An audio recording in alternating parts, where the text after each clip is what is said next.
आप देख रहे हैं पहाड़ टीवी, खबर पहाड़ की। नमस्कार, आप देख रहे हैं पहाड़ टीवी। मैं हूं आपके साथ परिधि जोशी। चलिए बुलेटिन से पहले नजर डालते हैं आज की हेडलाइंस पर। भुगतान न होने पर राशन नहीं उठाएंगे गल्ला विक्रेता। राष्ट्रीय खाद्यान्न योजना की तर्ज पर दिया जाए राज्य खाद्य योजना का लाभांश। आशा कार्यकर्ता ने अपनी मांगों को लेकर सरकार के खिलाफ की जमकर नारेबाजी। विकासखंड पोखरी के मिनी स्टेडियम में यूथ फाउंडेशन ने दिया युवाओं को भर्ती प्रशिक्षण। चंपावत जिले में वनाग्नि ने बढ़ाई लोगों की मुश्किलें। चंपावत के मानेश्वर और बाराकोट के पमदा के जंगल में लगी भीषण आग। फायर कर्मियों ने कड़ी मशक्कत के बाद आग पर पाया काबू। एनएसयूआई के 51वें स्थापना दिवस पर एनएसयूआई द्वारा 15 किलोमीटर हाफ मैराथन का आयोजन किया गया। सिमली से गौचर तक आयोजित हाफ मैराथन में 100 से अधिक प्रतिभागियों ने भाग लिया। एनएसयूआई का 51वां स्थापना दिवस है और एनएसयूआई की स्थापना आज से 50 साल पहले इंदिरा गांधी जी ने की थी। तो उन्हीं की स्मृति पर आज इंदिरा गांधी जी के नाम पर हमने हाफ मैराथन रखी है, जो कि सिमली से गौचर 15 किलोमीटर की थी। और इसमें जो हम प्रथम 3 प्रतिभागी हैं उन्हें जो कैश प्राइज़ है और जो हमारी सम्मान ट्रॉफी है वो भी देंगे। और हमारा इस जो मैराथन का एक मकसद है कि जो युवा पहाड़ में हैं, जो धावक हैं, उन्हें प्रोत्साहन मिल सके और एक प्रोत्साहन राशि के तौर पे हम उन्हें दे रहे हैं, क्योंकि बेरोजगारी पूरे देश में है। और इसमें अगर बेरोजगार युवा जो कि अच्छे एथलीट्स हैं उनको मौका मिलता है, थोड़ा बहुत उन्हें हम लोग अपनी तरफ से प्रोत्साहन दे सकते हैं, तो इसका हमने कोशिश की है। मेरा कहना ये है कि देखो एनएसयूआई ने जो ये आज इवेंट ये जो प्रतियोगिता कराई काफ़ी अच्छी करवाई। मतलब इस तरह की प्रतियोगिता होनी चाहिए। इससे क्या है युवाओं के अंदर क्या है एक मोटिवेशन मिलता है कि हाँ कुछ करने का चाहिए। इस तरह से एनएसयूआई अगर छोटे छोटे इवेंट करवाएगी तो हाँ लोगों को भी लगेगा कि हाँ यार हमारे क्षेत्र में कुछ मतलब ये कुछ ऐसी चीज़ें जो हाँ युवाओं को आगे बढ़ाने के लिए क्या करा वो कर रही है। रामदत्त जोशी संयुक्त चिकित्सालय रामनगर में आशा कार्यकर्ता मुखर हो गई है। शुक्रवार को आशा स्वास्थ्य यूनियन अध्यक्ष रजनी भट्ट के नेतृत्व में चिकित्सालय गेट पर सांकेतिक धरना दिया। रजनी भट्ट का कहना है कि हम हमेशा अपने कार्य को निष्ठा के साथ पूरा कर रहे हैं, लेकिन जब से रामनगर चिकित्सालय पीपी मोड में जाने हमसे हमारा आशा घर मीटिंग हॉल छीन लिया गया है। हमारे लिए सरकार द्वारा कोई व्यवस्था नहीं की गई है। SSP teary Tripti Bhatt corona positive 2 not mission से कराई जांच। सीएमओ डॉक्टर सुमन आर्य ने की पुष्टि। अब होगी आरटीपीसीआर टेस्ट। कल सीएम के कार्यक्रम में भी गई थी घनसाली। डीएम ईवा आशीष श्रीवास्तव ने खुद को किया होम आइसोलेशन। हरिद्वार महाकुंभ में अप्रैल के महीने में शाही स्नान होने हैं। शासन प्रशासन इन शाही स्नानों की तैयारियों में व्यस्त है। इस दौरान बाहर से आने वाले यातायात को सुचारू रखना पुलिस के लिए बड़ी चुनौती है। इसी के चलते राष्ट्रीय स्वयं सेवक संघ के वॉलंटियर लक्सर के रुड़की तिराहा कोतवाली मोड़ पर यातायात व्यवस्था में लक्सर पुलिस का सहयोग कर रहे हैं। थराली पिंडर घाटी की मुख्य मोटर सड़क सिमली ग्वालदम के चौड़ीकरण के लिए गठित एक स्वतंत्र बहुशाखीय विशेषज्ञ समूह के गठन और उसकी प्रभावित क्षेत्र के बजाय जिला मुख्यालय में आयोजित बैठक का प्रभावित क्षेत्र के लोगों ने विरोध किया है। दरअसल सामरिक दृष्टि से महत्वपूर्ण अल्मोड़ा बैजनाथ ग्वालदम कर्णप्रयाग मोटर सड़क को राष्ट्रीय राजमार्ग 11A का दर्जा देते हुए भारत सरकार ने इस सड़क के ग्वालदम की ओर से किलोमीटर 87 से बगौली 140 किलोमीटर तक मोटक सड़क का चौड़ीकरण का कार्य प्रस्तावित है। संविदा और बेरोजगार स्टाफ नर्सेज महासंघ के अध्यक्ष हरिकृष्ण बिजलवान और महासंघ के सदस्यों ने मुख्यमंत्री तीरथ सिंह रावत को अपनी लंबित मांगों को लेकर ज्ञापन सौंपा। साथ ही उनका कहना है कि स्टाफ नर्सेज लगातार अपनी सेवाएं स्वास्थ्य विभाग को दे रही है और जो लोग दुर्गम क्षेत्रों में ड्यूटी देने के लिए तैयार है, सरकार द्वारा उनको अनदेखा किया जा रहा है। 10 से 2005 से उत्तराखंड सरकार के साथ संविदा में स्टाफ नर्स की पोस्ट पर लगातार काम कर रहे हैं। बहुत ही अल्प वेतन में दुर्गम अति दुर्गम में हम काम कर रहे हैं। मैं हिमालयन इंस्टीट्यूट मेडिकल कॉलेज को छोड़ के जो है अपने पहाड़ में आया कि पहाड़ में हम सेवाएं देंगे, लेकिन हमारी सेवा लेने के बाद आज सरकार हमें पूरा नकार रही है और नए बच्चों को ला रही है और हमें बोल रही है कि डिग्री वाले के साथ डिप्लोमा वाला का एग्जाम कराओ। तो हम उनके साथ एग्जाम कैसे देंगे?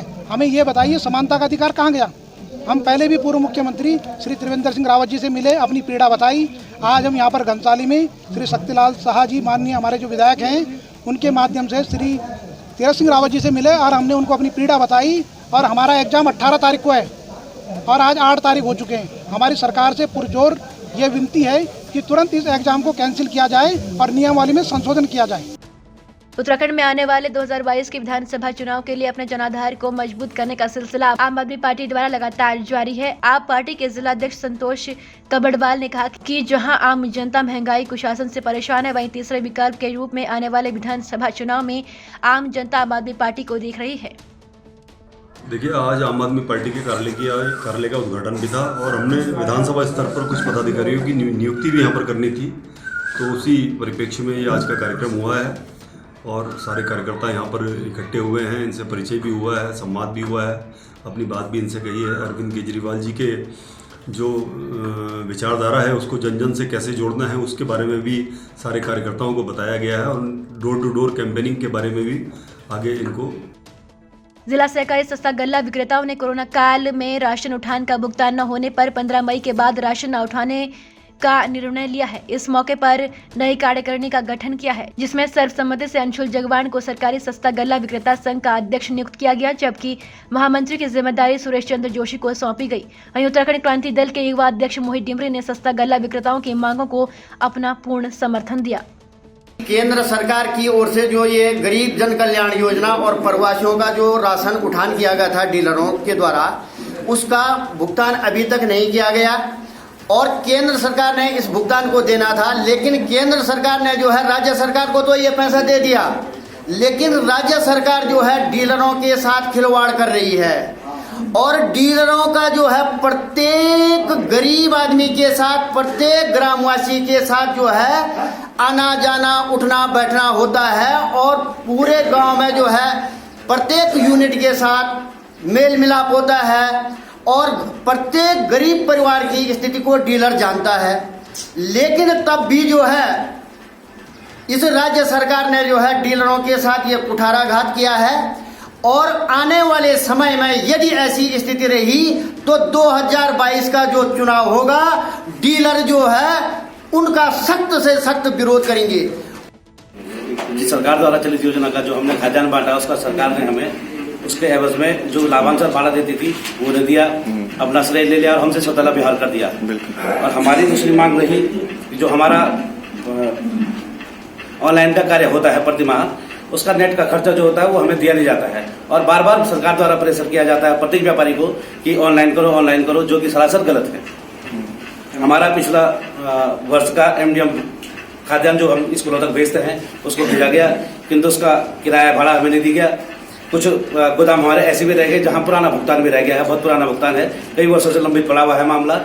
ये मामला अगर सॉर्ट आउट नहीं होता है तो हम 15 मई के बाद जून का जो ये बरसात का जो खाद्यान्न आता है उसका बहिष्कार करेंगे। हम सब लोग एक साथ रहकर एक मत में एक बात बोलेंगे कि हम लोग तब तक खाद्यान्न नहीं उठाएंगे जब तक हमारी इन मांगों पे सरकार पहल नहीं करती है, हम तब तक बिल्कुल राशन नहीं उठाएंगे। पोखरी विकासखंड के मिनी स्टेडियम में यूथ फाउंडेशन के तत्वाधान भर्ती पूर्व प्रशिक्षण में कल 160 युवाओं ने प्रतिभाग किया, जिसमें मात्र 25 युवाओं ने फिजिकल मेडिकल को पास कर यूथ फाउंडेशन के हिस्सा बने, जबकि अन्य युवाओं की छाती फुलाने में ही सांस निकल गई। भर्ती प्रशिक्षण अधिकारी यशवंत रावत ने बताया कि युवाओं को अपने खान पान और नशे से दूर रहना पड़ेगा, तब जाकर वो इंडियन आर्मी में अपना भविष्य संवार पाएंगे।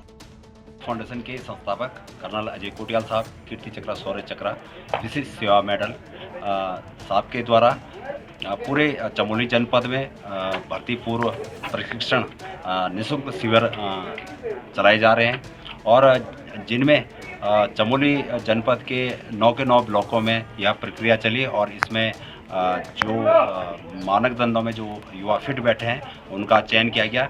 आज पोखरी ब्लॉक में यह चयन प्रक्रिया चल रही है और इस चयन प्रक्रिया में तकरीबन 160 युवा ने प्रतिभाग किया। चंपावत जिले के विभिन्न क्षेत्रों में जंगलों में आग लगने की घटनाएं लगातार बढ़ रही है। जंगल में लगने वाली आग के कारण वन संपदा को काफी नुकसान पहुंचा है। वनाग्नि के आबादी वाले स्थानों तक पहुंचने से लोगों में काफी दहशत का माहौल है। वन विभाग और फायर कर्मियों के अलावा एनडीआरएफ की 21 सदस्यीय टीम तैनात की गई है। बाराकोट विकासखंड के पमदा में शुक्रवार को आबादी में पहुंची वनाग्नि ने घास के लुटों और जलोनी लकड़ी में आग पकड़ ली, जिससे महिलाओं की साल भर की मेहनत तबाह हो गई। उत्तराखंड की बड़ी खबरों में फिलहाल इतना ही। बाकी अपडेट के लिए हमारे साथ बने रहिए और देखते रहिए पहाड़ टीवी। नमस्कार।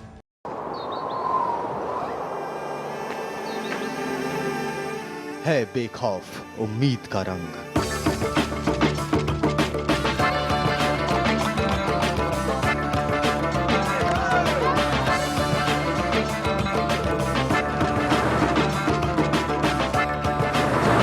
है आस्था भी।